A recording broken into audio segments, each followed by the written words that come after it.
listening to PetLifeRadio.com.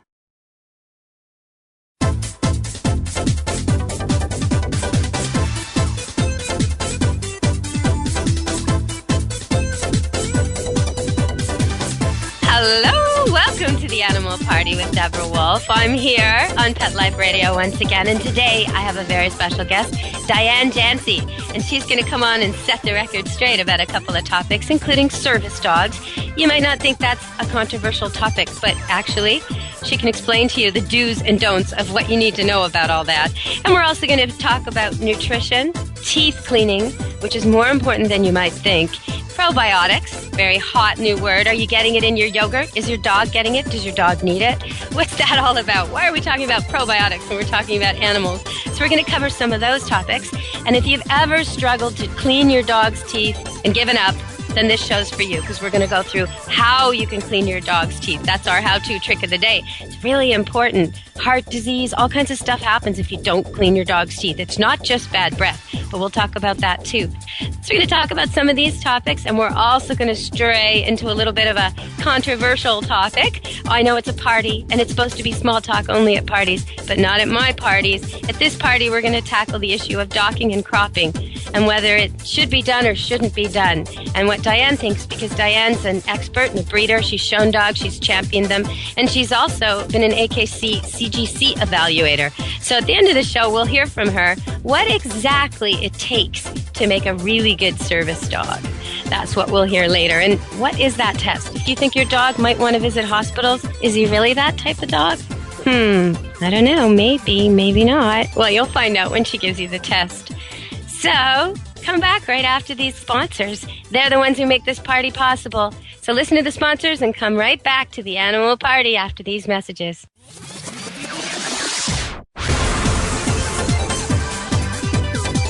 Don't go anywhere, because the best is yet to come. Stick around. Pawfume Dog Grooming and Finishing Spray is proud to be a new sponsor of Pet Life Radio. Pawfume's super long-lasting sprays are available in 4 unique fragrances. Each Pawfume spray is fortified with the finest conditioners and detanglers to make combing out your dog more fun. Pawfume retails for only $2 per 6-ounce bottle. Pawfume is available nationwide at all Dollar General and Family Dollar stores. Why pay more to have your dog smell great? Pawfume, Pawfume. It's time for school for you and your friends, your furry best friends. Train your dog the fun and easy way with Teacher's Pet Sessions. Teacher's Pet host Pia Silvani teaches you step-by-step how to train your dog the fun and easy way. You get 8 30-minute live audio training sessions, complete transcripts of each session, plus a basic training manual to get you and your dog off to a great start. Training begins the moment you bring your dog home. Teacher's Pet Sessions offers positive reinforcement training to shape your dog's behavior and encourages upbeat, enthusiastic responses to ensure that your dog will enjoy learning. Teacher's Pet Sessions dog training is fun at both ends of the leash. So listen, learn, and laugh with your dog with Teacher's Pet Sessions. Get your copy of Teacher's Pet Sessions Volume 1 today. To order, go to teacherspetsessions.com. Hi, this is Pia Silvani, your host. Bring your dog, tug toy, and treats, and get ready to have some fun. teacherspetsessions.com.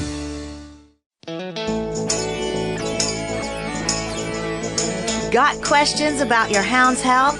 Need the facts on Fido's fitness or food? You want to unleash your pup's potential? Well, you've come to the right place with Win with Dogs.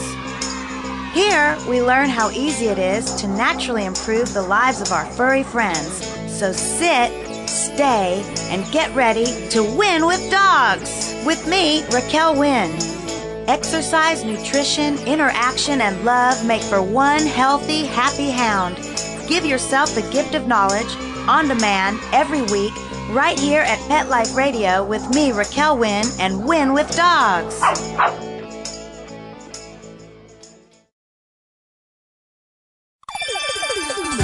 Let's Talk Pets on PetLifeRadio.com.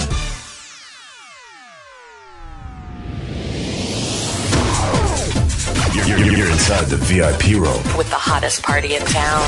Back to the party. Let's go! Welcome back to the Animal Party with Deborah Wolf. We're here with Diane Jansey. And welcome to the show, Diane. Well, welcome to everyone out there and to you. It's good to have you on finally. So I want to ask you, why is teeth cleaning so important, Diane? Oh, this is one of my hot topics. It's something that every person that comes to me that needs help, whether they're a pet, have breeding dogs, or they show their dogs, is something that I teach them from the very beginning on how to start with your puppy. But if you haven't done it, you got to start with an adult dog.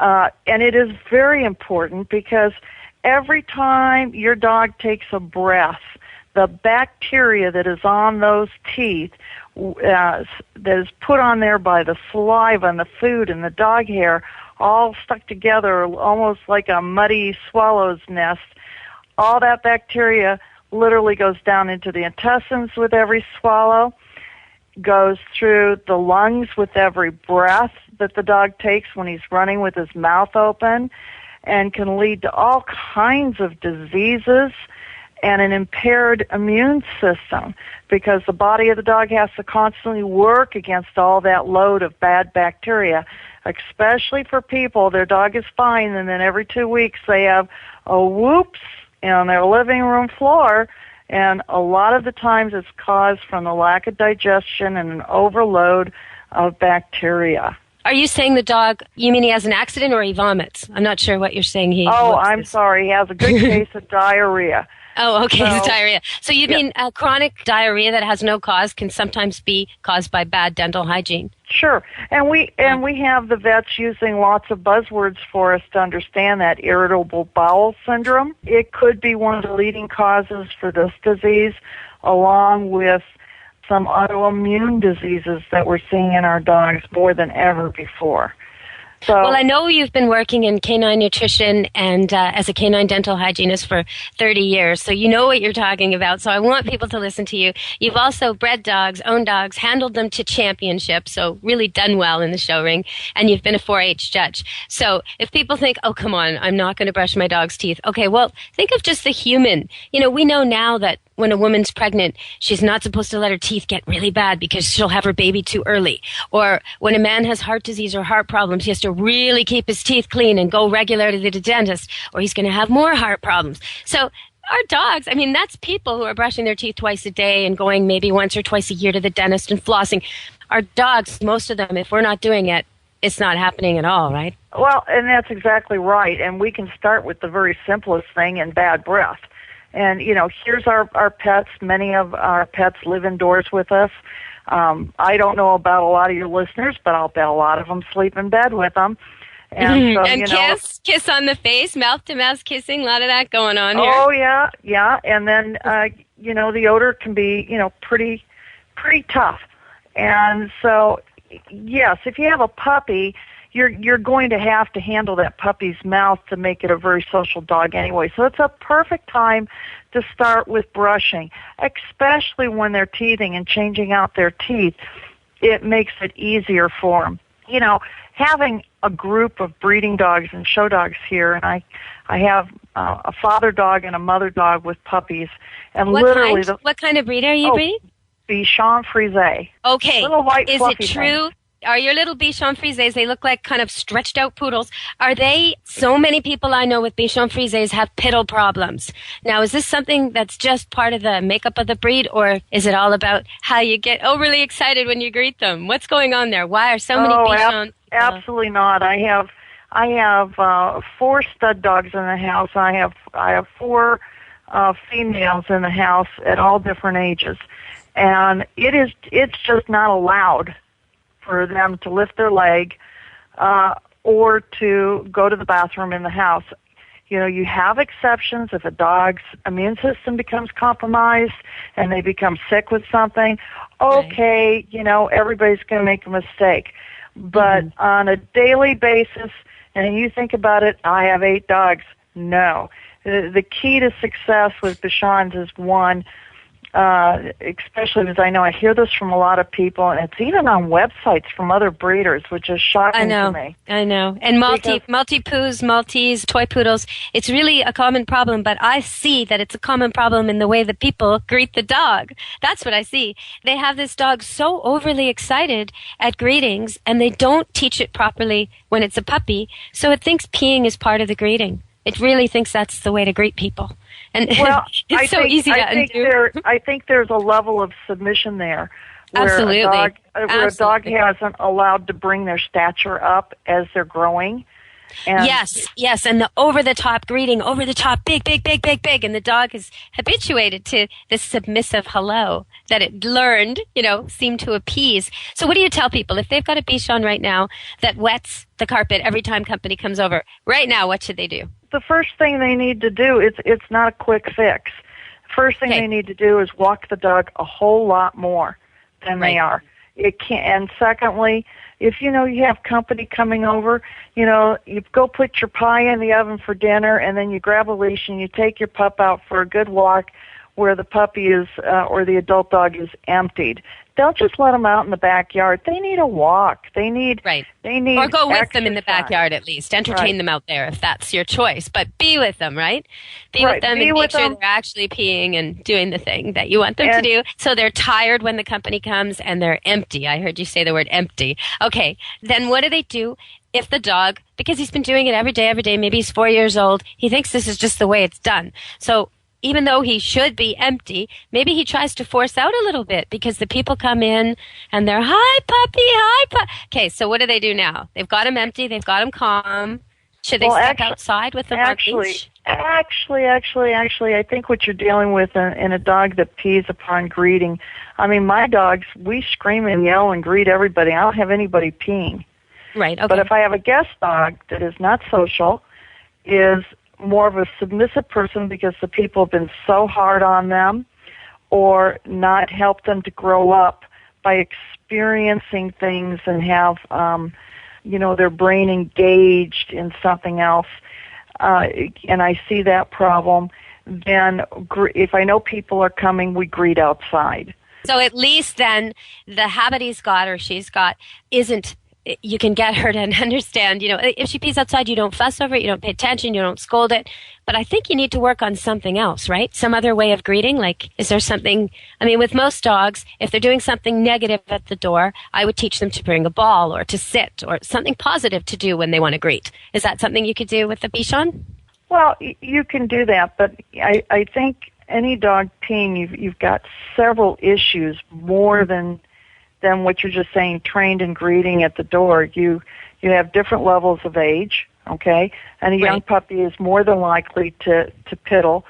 But, I have puppies growing up at all ages, and real frankly, we just don't have any of that. But I take my dogs out, and they greet people on the street, and they greet other dogs, and we take them down to the beach, and we get them on boats, and we take them near the water, and it's just an unending type thing. But when you have a puppy that does that, it's just like with any child, real frankly, I ignore bad behavior and I reward good behavior. So if there is a piddle, then I turn my back to the dog and they learn real quick that they're not being accepted. And that's the simplest thing. Bichons are really, really smart dogs. But some of the other piddle problems are the quality of food they're feeding, creates bladder urgency. They could have a lot of yeast in their system, which creates bladder urgency. You know what? Let's go for a commercial break, and when we come back to the party, we'll talk about some nutrition. All right? So thanks. Hang in there, Diane. We'll be back in a minute. Everybody grab a drink, refresh your hors d'oeuvres. We'll be back to the party. Let's just get a word from our sponsors. Don't leave this party before it's over because the best is yet to come. Only losers leave the party early anyway. Party on. Back in a few. Give your dog some thought with Dog Thoughts. It's the iPhone application that everyone's talking about. Hey, what do you think of this? A man in Davis, California says he's invented an application for the iPhone that claims it can read your dog's mind. Huh? No, it's true. I read about it on my cat's Twitter page. That's why. Jay Leno talked about it, CBS reported on it, and now you can see what all the buzz is about. Created just for dog lovers, Dog Thoughts makes taking photos of your furry best friend more fun. Shake your dog and read his mind. On your iPhone, of course. Take a pic of your pup, shake your phone, and watch as his thoughts appear on the screen. Does he have a bone to pick with you, or is he having a tail-wagging day? Get your Dog Thoughts iPhone app today. Just 99 cents. Go to PetLifeRadioPromotions.com. That's PetLifeRadioPromotions.com. This valuable information comes from your pet. There's nothing like a wagging tail or friendly paw to lift your mood. They're therapeutic and make us feel good. Studies show pets even reduce stress, prevent heart disease, lower blood pressure, and fight depression. So there you have it. Pets are a daily dose of good health and happiness. Pets add life. To learn more, visit petsaddlife.org.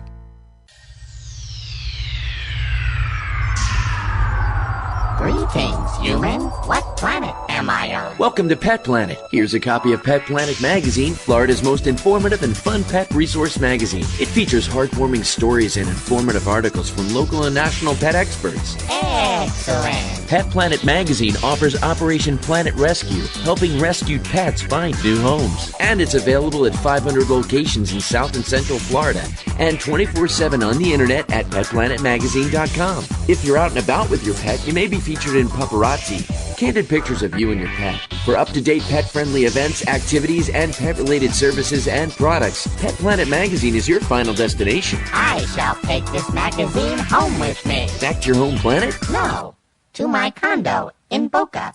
Pet Planet Magazine. Check them out at www.petplanetmagazine.com or 352-394-8578.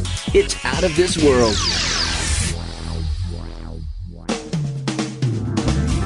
Hi, this is Marcy Davis and my service dog Whistle, and we're your hosts of Working Like Dogs on Pet Life Radio. Working Like Dogs is the show where you can learn everything you ever wanted to know about working animals or working dogs. Whether you're a member of a working dog team or you've just seen a working dog or animal out at the mall or the grocery store and you're curious about how these amazing animals work with their human partners, then Working Like Dogs is the show for you. Join us for the inside scoop at Working Like Dogs on PetLifeRadio.com.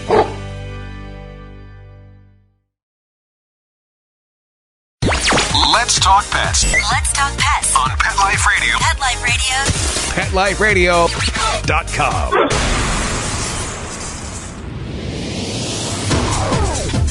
You're inside the VIP room. With the hottest party in town. Back to the party. Let's go. Welcome back to the party. We're here with Diane Jansey, and she's a canine nutritionist, and she's also a dental hygienist for dogs. And she's been breeding and working with dogs for over 30 years. She's been an evaluator, a judge, all kinds of things. She's here sharing her expertise with us, and we're about to ask her about nutrition. So let's hear your take on this, Diane. How important is what we feed our dogs? Well, it's extremely important to get good quality food into your dog. And there are good companies that have made convenience foods for us in the form of kibble. I don't believe personally that there is such a thing as complete nutrition. I believe that nutrition is your consumption of everything you eat within a period of a month. I do know that dogs can only digest what they ate the day before, and it's pretty much the same with humans. If you eat a heavy steak meal one day, then the next morning you're eating fish, you go, I just can't believe this, I'm still hungry.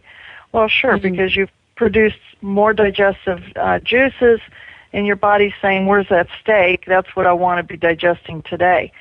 So there's a couple of factors in feeding. One is continuity, and one is consistency, and also one is giving your dog things that you can treat the dog without throwing the balance out.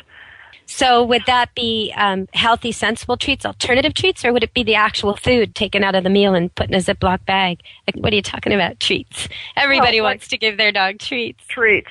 Well, it's kind of funny. You and I could sit there and we're watching our weight, so you and I can both eat every vegetable we find in the refrigerator, and we'll probably be in pretty good shape, and it's not considered getting us out of balance. Right. And there are vegetables that dogs like to eat. They like the mini carrots or the bigger carrots. It's a reward treat. There is a high sugar in it, but it's good for them occasionally. I think they like yams and they like apples. A lot of dogs, not all, sure. But a lot of dogs. Some dogs even like mangoes. And mango is exceptionally good for them because of the digestive enzymes that are in that food. And we just had Halloween. Pumpkin is a big, big hit with dogs. Now, pumpkin is my favorite, especially for all of you people out there that have dogs that have a corkscrew tail. And the reason I'm saying this is the anatomy of a dog with a corkscrew tail. Generally, they have a deep stomach gut, and they have to move the food back up high towards the hip, over a haunch and out, which is different than your sporting dogs and some other breeds. Mm-hmm. And the consequence of that is the dog can get constipated.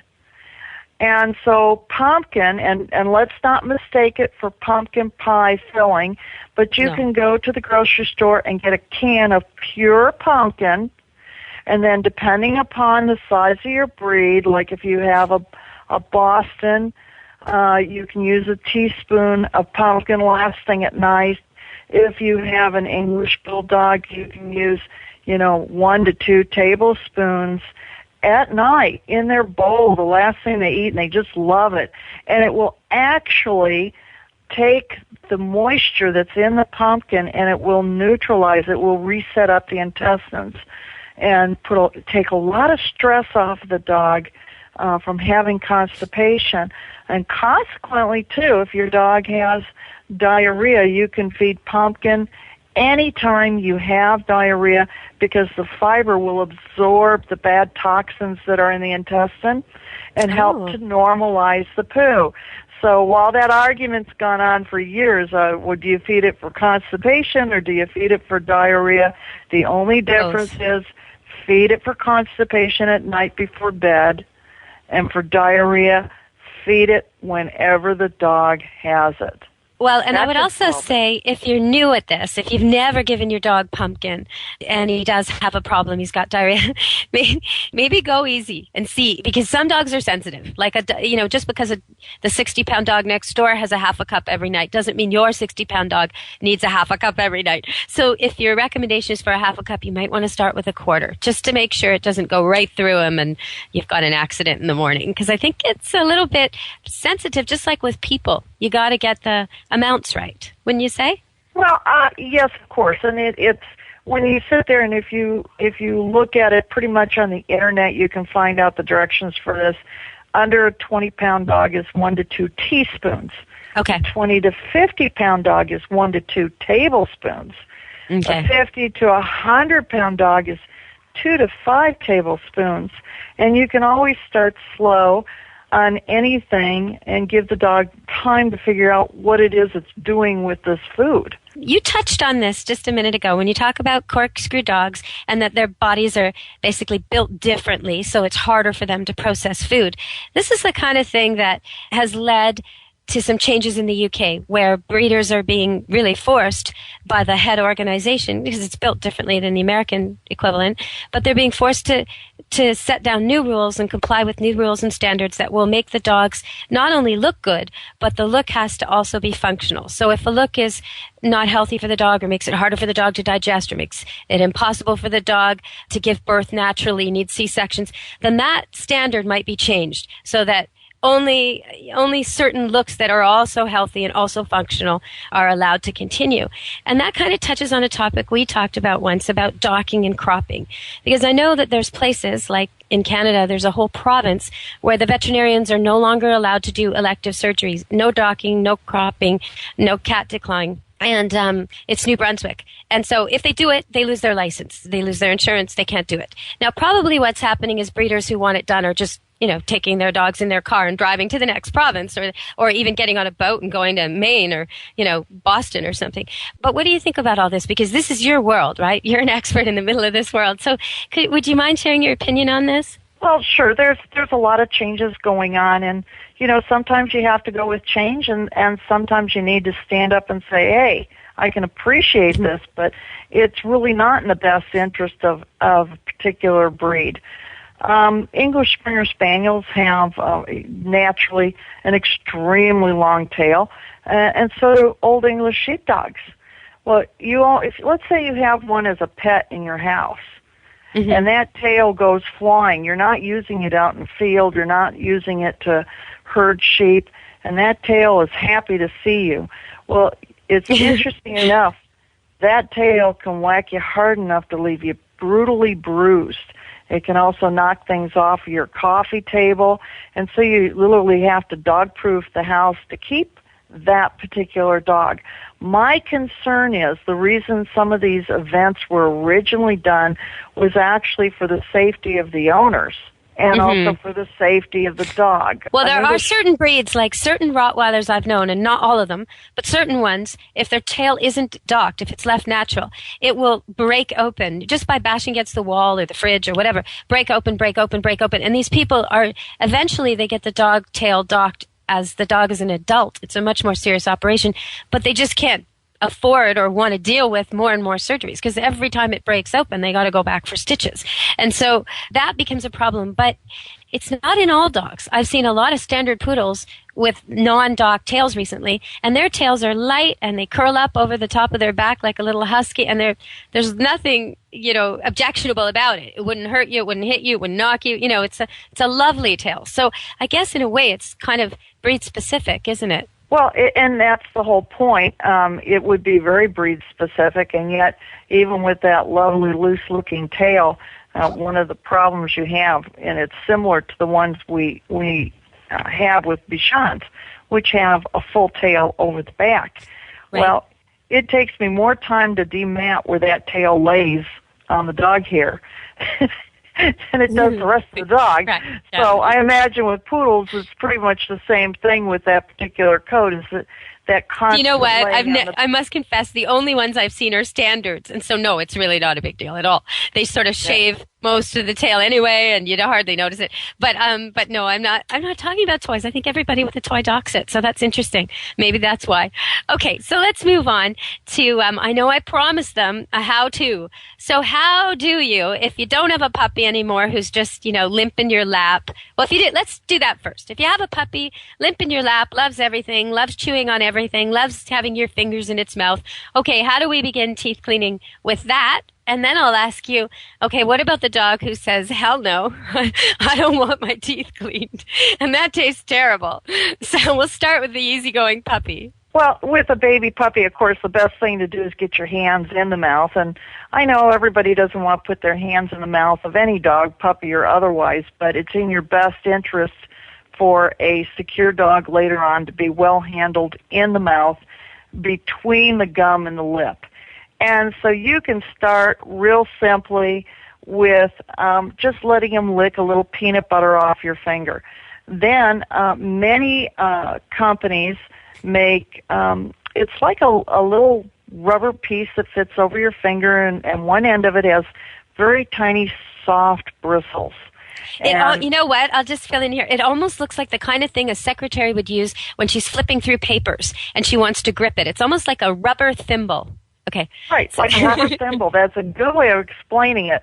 I'm going to use that if you don't mind. No problem. And so you can start by loading that rubber thimble, then, is the second exercise with the same peanut butter you use to let them lick off the finger.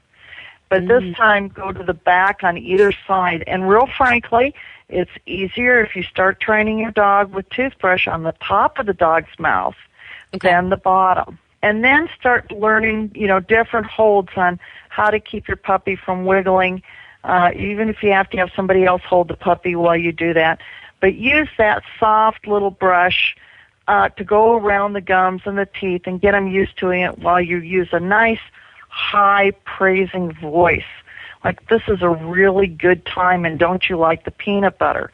Now, frankly, after that, you can start using the poultry-flavored enzymatic toothpastes that we have, and then you're already brushing teeth, and that's a great thing.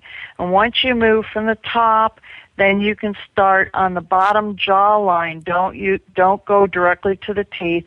Just as the jaw opens, the flap of the jaw opens up, that skin, just roll your finger down to the lower gum line of the dog, and instead of trying to brush the top of the teeth, which signals them to eat, in other words, munch, munch, that includes your finger. Clamp, yeah, they'll bite, they'll close.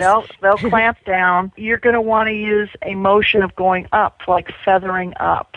And then when it comes to the point of doing the front of the teeth, you take your index finger, and this is only if you're training a puppy. Okay. Do not start this with an adult dog if you would like to keep your finger. Okay. Right? Okay, you take your thumb on the lower part of underneath the jaw.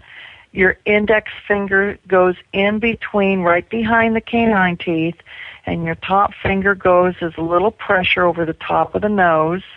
And then your other hand is being used to brush those 6 front teeth and then the longer canines. And before you know it, and you're not trying to brush like you would brush your own teeth. Right. When you start, if this takes 5 seconds on the top and 5 seconds on the bottom to start with, you've done great. And work lots yourself. of good dog, you're a good boy. Make sure he's happy and positive and you're not stressed out. Right, and giggling, and don't you get frustrated because you don't have to sit there and clean every tooth every single time until your dog, and very seriously, most dogs that I know who are trained well for toothbrushing will frankly hit the bathroom where you brush your teeth long before you get there to brush your teeth and will patiently sit and wait for theirs to be done. Yeah, they actually like it once they get used to it. They sit there, like they act it. like they're getting a massage. They actually enjoy it. So, okay, so now if we don't have a puppy, that's the way to start with a puppy. What if you don't have a puppy, and should you use toothbrushes? Is there such a thing, and there's so many products sold out there where they show you the commercial and it's like, he thinks he's chewing a bone, but really he's brushing his teeth. But he's not, is he? Most of them don't work. In fact, this is something, too. The enamel of a dog's teeth was made to last for 15 years. The enamel for our teeth was made to last for 70.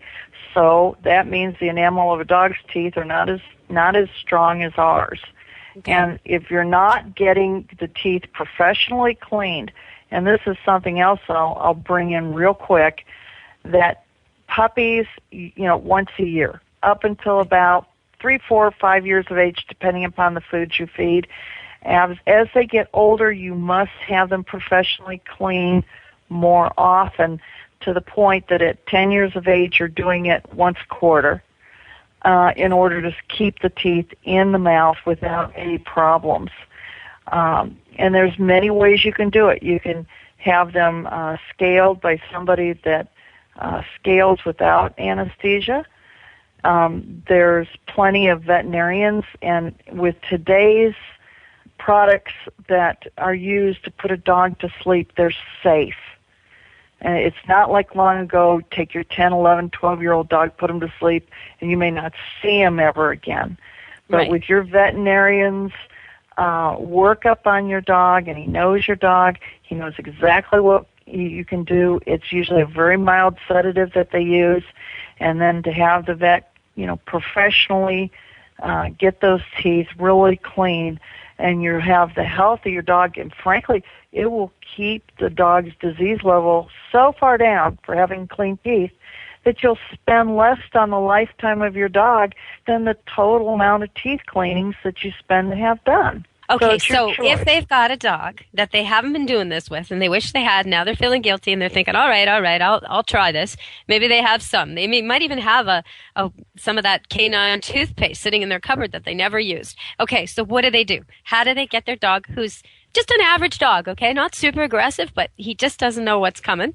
He may not participate fully. How do you get him to want to sit there and let you do this? And what do you do? Well, okay, the first thing you want to do is enclose them in a small room. Okay, so the bathroom, close the door. The second thing, you want to have some fresh water. And then you want to talk to your dog about this beforehand. Now, you're going to look real silly, but when I go into a dog I've never seen before, and I'm going to use standard poodles, and for all you people that own standard poodles, what a special animal and breed that is. Oh, see, I breed standard poodles, so you're stressing me now. Okay, thank you. It's my favorite breed for doing. If I could do nothing but very clean, tolerant. They're very bright, and they know that you're doing it for their own good, and they stand there and take it. And I mean, they're really tolerant. But okay. And then you've got the English Bulldog. So the first thing you have to do is make sure your dog is mouth safe, and you do this by sitting down at the eye level of the dog, so you're not overpowering them, and you want to handle the muzzle, and you want to see if you can lift that lip. And lift the lip, give the dog a treat. Lift the other side of the lip, give the dog a treat. Tell him, good boy. Pat his chest. Look him in the eye, tell him how good he is. And then explain to him that you've got a new thing going on. Now, this time when you lift the lip, you're going to have doggy, poultry-flavored, beef-flavored, whatever you're using, enzymatic toothpaste. Okay. And look for that. Look for the enzymes. And you're going to have it on your fingers. And remember, you're not going for the teeth at this point. You're going for the gum. And then just smear the paste up on the gum, and they're going to lick it, and they're going to lick it and have a good time, and then you're going to say, good dog, and give them a treat. And you may have to do this for a week, every morning at the same time, so they understand you're going to play with their mouth. You know what? Because there's no stress, no pressure, and there's a good taste, your dog is going to be anticipating this. You're going to find your dog hanging out in the bathroom, hoping you're going to come by and brush his teeth. And that's what you want. You want him to like this. Okay. So exactly. Then if you don't have one of those wonderful little rubber toothbrushes that fit on your finger, you can use a washcloth and wrap it around your finger, and you can load it with plenty of doggy toothpaste, and start with just one tooth. And the easiest tooth to work with on a dog for brushing is their large, long canine in the front.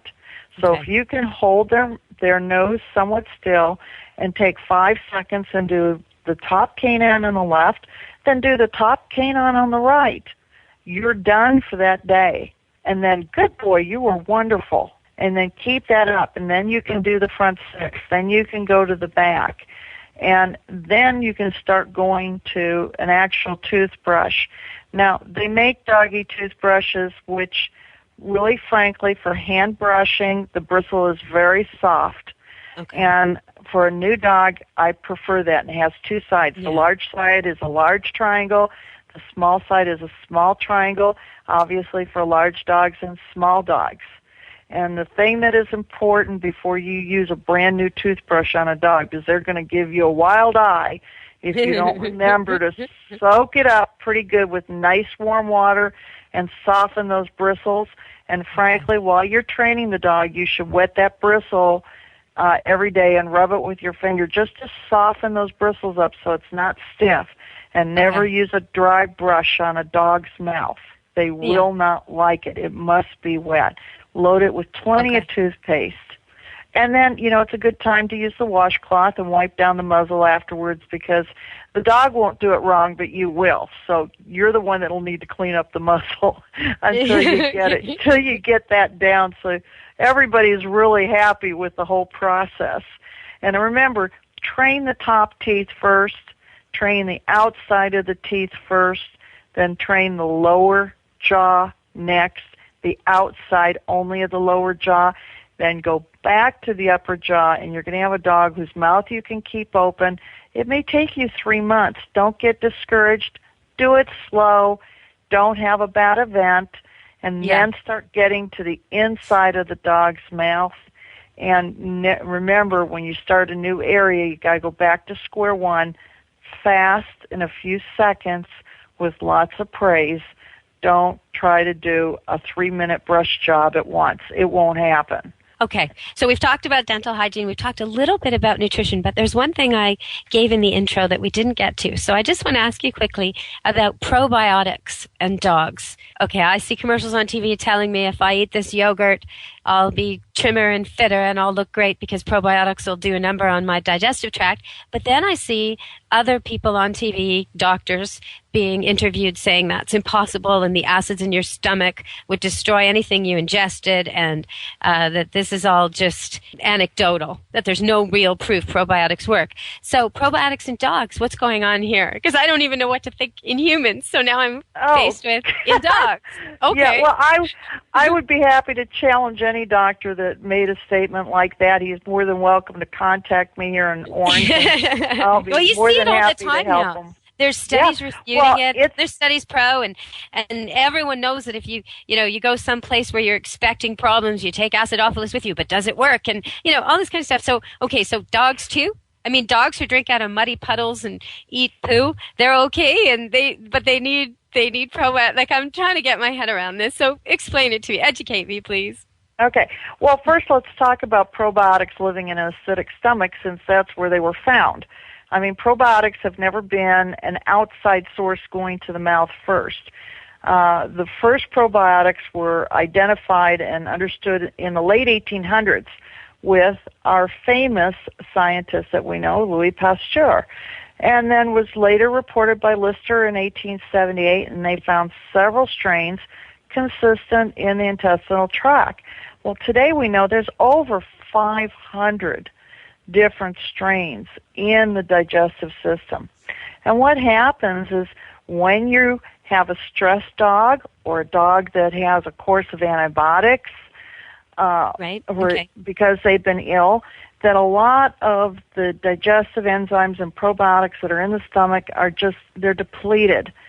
And probiotics, when you have a good quality probiotic, it's going to colonize in the stomach. So what you want to think about is the stomach looking like downtown Los Angeles with people living on top of people. That's a really great colonized area versus wash-through probiotics, which you can take as an immediate help to get through something, but they're not going to stay around for very long. And it is interesting to note that both are being used in both for humans and for dogs, and it's difficult to decide and understand whether you're getting a wash-through probiotic or a colonizing probiotic.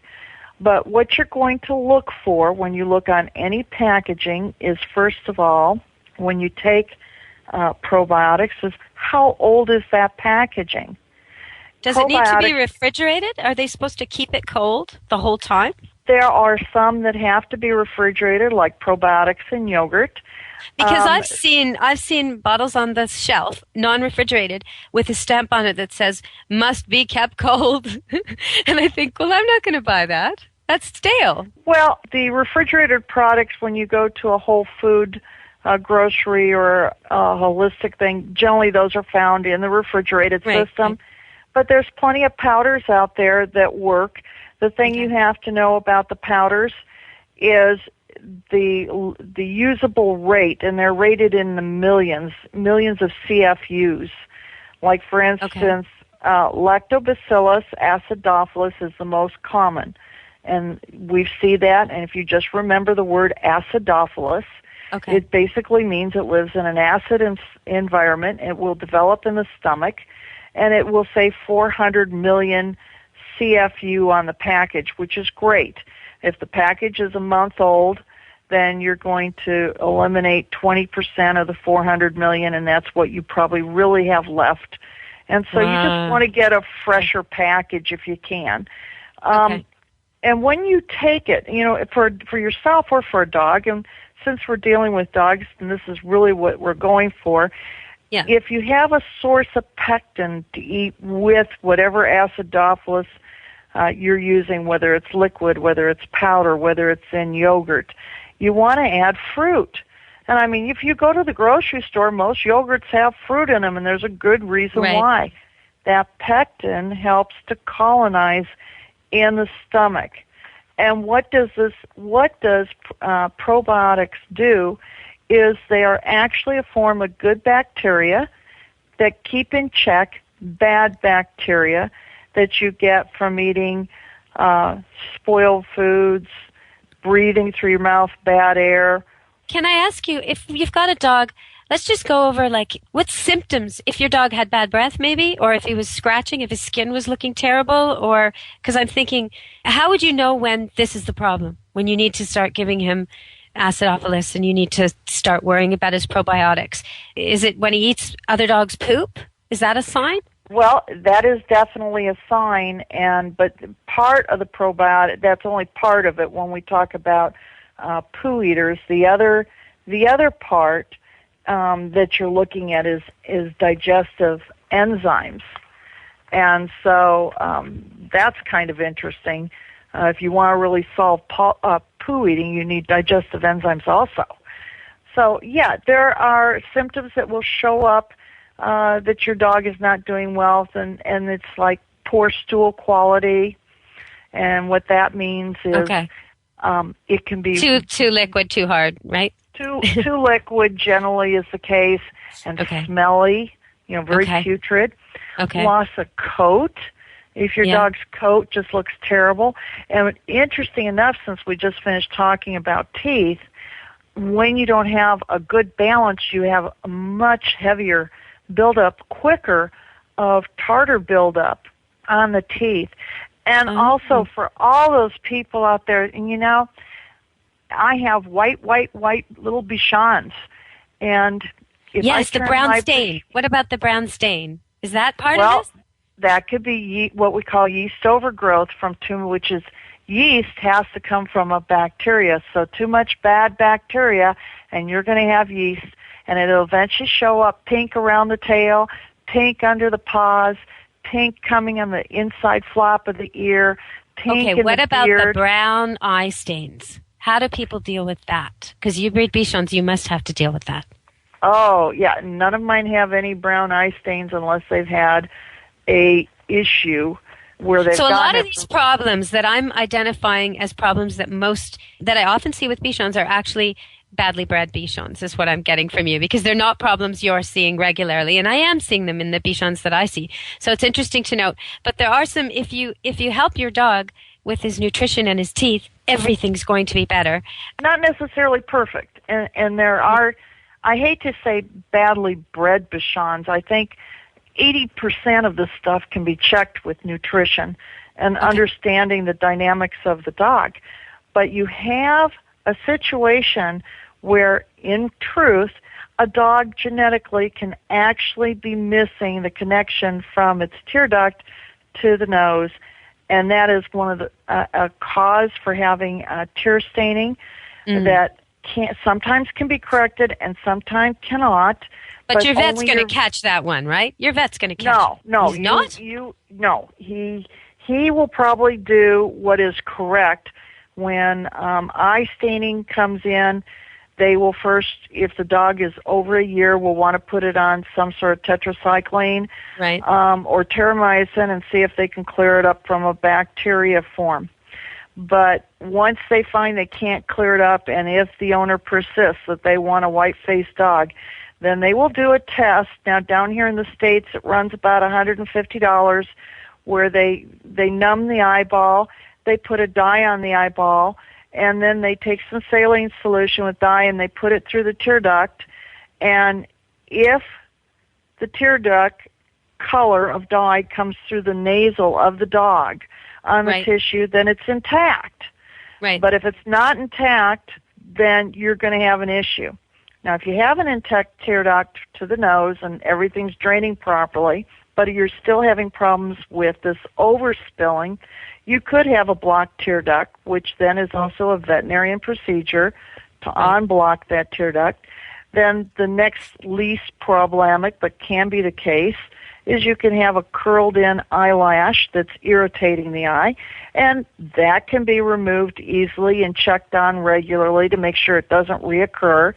But then also nutrition, the wrong pH on the dog, too much corn, too much sugar, too many fats will actually thicken the fluid that is in the eye, and therefore the fluid will not go down that tiny little tear duct, so it will spill over on the eye. And then the fur and the normal bacteria in the skin will form more bacteria, which will then become yeasty smelling. And as that evaporates back onto the eyeball, then it will re-irritate the eyeball with more tearing. So then you have something that's in a cycle that is going to continually happen. Now, can I mention any products? No, you're losing me. I don't want to hear this now. Okay, yeah, sure. Go quick. Can I mention a product on sure, that might help this? Okay. Absolutely, but we do have to. The party's coming to an end, so before the party's over. Oh, no. Absolutely, yeah. Give it to me now. Okay. A product which I have used on many, many show dogs that has worked successfully is I Envy, and you can go online. You can look at this product online. I don't get any deals for mentioning it, okay? It's just a product that I happen to like. And the things to know about the product is, regardless of what they say, it needs to be refrigerated. If you're going to use the product, I never use the pads, the dry pads to wipe the eye. I just use the liquid on a 3 cc syringe and let it run down the face.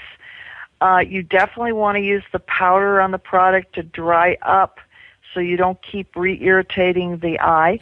It won't hurt if you splash it into the eye, but you have to set aside time to use it 3 times daily for the first 3 days, or it won't work. And that's something that a lot of people don't understand. And it's a product that will just really clear up the eye if you really do not have any other, issues other than a recycling acidic type moisture hitting the eyes from the skin and the fur. Diane, we never got to service dogs and how you know if your dog would make a good hospital visitor. So I guess I'll have to have you back sometime, and we'll have to cover that then, because the party's over. I can see they're packing up the food trays and they're sweeping up the hall, and the music's dying down. We've got to go. The party's over. We've stayed till the end of the party. You're a party animal, aren't you, Diane? It's been fun. Thank you so much. So where can people find more about you? Have you got a website? It's under construction. I've been word of mouth for 30 years, and I usually have more business than I can handle. But I can still be found by Googling my name, and you can find my articles all over the Internet, and you can go ahead and pull them and read them, and they're very low-key, so anybody Okay, everybody, so that's Diane Jansey, Diane Jansey, if you want to Google her and find out more, or listen to this show, because on a future party we'll have her back. She was a great party guest. Thank you very much, Diane. Have a great week. Thank you. Okay, everybody, so we finished the party. We're wrapping it up, but I want to tell you that next week and in the weeks to come, we've got some great guests coming. If you want your animals read, if you want your dog and cat, if you want to know what they're thinking, you want to ask a question and get the answer. What is my cat thinking? Why does my dog hate my brother? Why won't my cat use the cat scratch post? Whatever your question is, post the question, snap a photo of your pet looking right on camera, eyes showing well, and send it to me, because I'm having Tim Link, author of Pet Tales, on in the new year, and he'll be doing readings of the pets that we receive good photographs for. So send it to Deborah at PetLifeRadio.com. And thanks to all our sponsors, and thanks to Mark for making this show such a great party. Party on, everybody. Till next week, be good with your animals. Let's Talk Pets, every week on demand, only on PetLifeRadio.com.